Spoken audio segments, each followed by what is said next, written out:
Hi guys, my name is Zhi Sen. I'm currently a PhD student in NIE NTU. I'm also a member of the NTU basketball team and the Division 1 team in Siglap Basketball Club. And more importantly, I'm also the head coach of this year's under-18 basketball boys team in Siglap Basketball Club.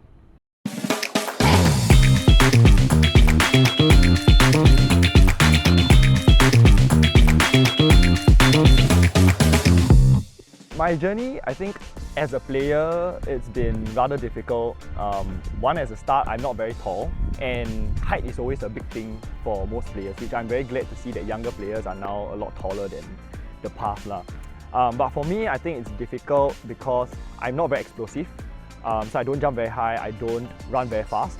So it becomes very difficult to play a game where physical attribute is a major aspect of the game.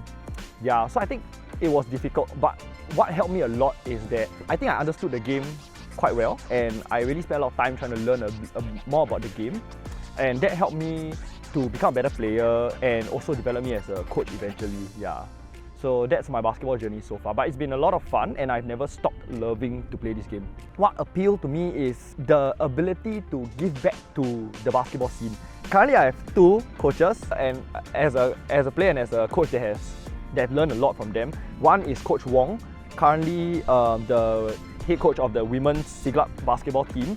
Coach Wong, Andre Wong, he was my secondary school coach in Anglican High. So we hated all the things that he did last time. So he drilled us a lot, made us run a lot, and there were things that I never understood when I was younger as a player. But now that I'm older, I realized that a lot of the things that I do as a person was influenced by how he coached us. And then I realized that Coach Wong doesn't just coach us basketball. He taught us to become better people, and to me that is very critical, to use basketball as a platform to guide younger people to become better people and better human beings. I think that's important. Another coach of mine that gave me a very good opportunity was Coach Michael Farrell. He's an Australian coach, coached me for my Division 1 in my early years as a Division 1 player. He gave me a lot of opportunities, and as a coach, what I liked about him is he was very vocal about things. He always communicated with the players, and I was his captain back then, so he had a lot of conversations with me about how I thought the team was going, and he was always open about where I stood as a player and how the team was going and how individual players could have worked better and stuff like that. And when we always had discussions based on that. So it really helped me a lot to learn how to become a better player, better leader, and most importantly a better coach also. I think the first philosophy that I have is you are never too good to become better players. That no matter how good you are, you can be the best in Singapore, you can be the best in Asia, but you are never too good to become better. And why I say that, because if players have that mentality, they become very coachable players. And to be a coachable player, then that's when the coaching comes in. Because if the players themselves are not coachable, no matter what philosophy I have, it doesn't guide the coaching regimen that comes out in the end. I think the second one that a lot of people talk about but they forget is always have fun. Like, basketball is fun. It's an ever changing, ever growing, ever learning kind of game. And ultimately, we still need to know that basketball is fun, because that's why we enjoy playing the game. That's why you have people like me who enjoy coaching the game. So that's two of the more important philosophies. The last one I have is like what Coach Wong imparted to us. It's basketball is a platform that guides us to become better people. So as a coach, I always tell my players, I'm not here to just make you become better basketball players. I'm here to make you become better students, better human beings, and then better basketball players. Because ultimately, at a younger age, you are student athletes first. So as much as you want to play basketball and get better, always have your groundwork done early. So like your academics, your attitude, your values as a human being. If you don't have that in place, don't think about basketball. I started coaching in 2019, then followed by COVID, right? After 1 year of the Youth Cup, then came COVID. So actually I haven't really had a lot of tournament experience. But of course my most recent highlights, one, the recent Rigora Youth Cup when my under-18 came out champions.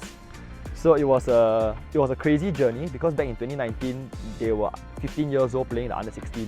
We were eliminated after the first round. People never thought much about us, but these boys believed in the system. Over the years, 3 years of not having a lot of training, they still grew and developed as very good players.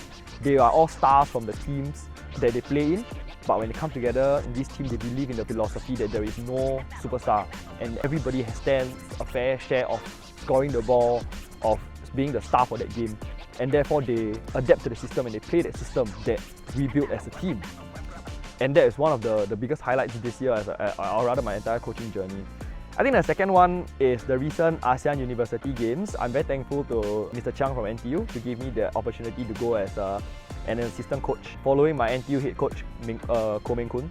It was crazy, you know, having only 4 teams at AUG. It was Philippines, Thailand, Malaysia and us.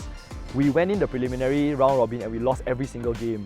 We started against Philippines and we played extremely bad and we got destroyed like 20 over points by the Philippines. Then subsequently we played better and better along the games, but Thailand and Malaysia were really very strong. And then we played Philippines again, the bronze medal match.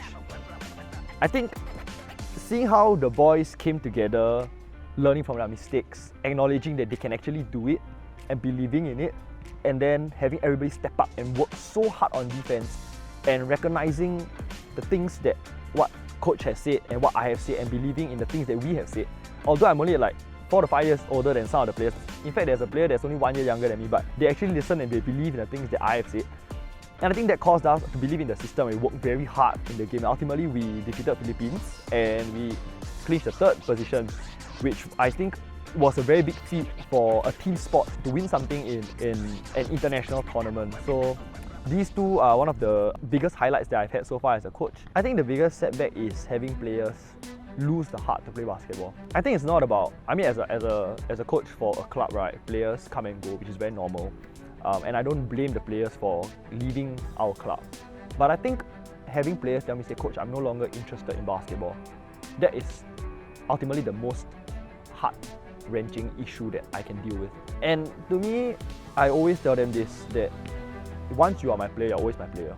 If you experience anything in life that you cannot overcome and you need a helping hand or a listening ear, come and find me. I say we can talk about things, we can go out for coffee, we can talk about how we could deal with the situation, find solutions for you. But ultimately, don't, because you no longer play basketball and I'm no longer your coach, that we are separated with. And I think I've seen a couple of players that have left the sport and it's really quite painful and terrible to feel it, to see that way. Yeah, so I hope that all players will really continue to stay and play the game because of their love for the game. Yeah, I think most importantly, players who have a heart to learn, I think it's the most important thing, because I have also met players who think that they are super good. They can be very good, but if you think you are super good, then you're not going to learn.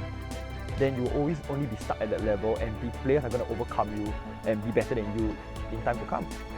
And so the players that I love the most are players who are willing to be humble, to really stand down and listen, and when I say something, and if they have questions, they ask. Like, you don't keep small complaints to yourself. You have things that you are unsure of, things that you're unhappy about, come and talk to me. You know, let's have conversations about it. You want to understand why I made certain decisions during training, why I made certain decisions during a game. Come and talk to me and find out what happened and why. And then that helps you grow as a player also. And that helps me grow as a coach. So I think overall these are the players that I love coaching the most. So in terms of value, it's really about having the right attitude to learn, that learning approach that they have. So I think the single most important factor that is important to a player is being humble to the game, because it ultimately that determines your attitude and your approach to the game. If you want to become a top tier player, you definitely need to have the approach of being humble, so that you know that you're not the best and you want to become the best.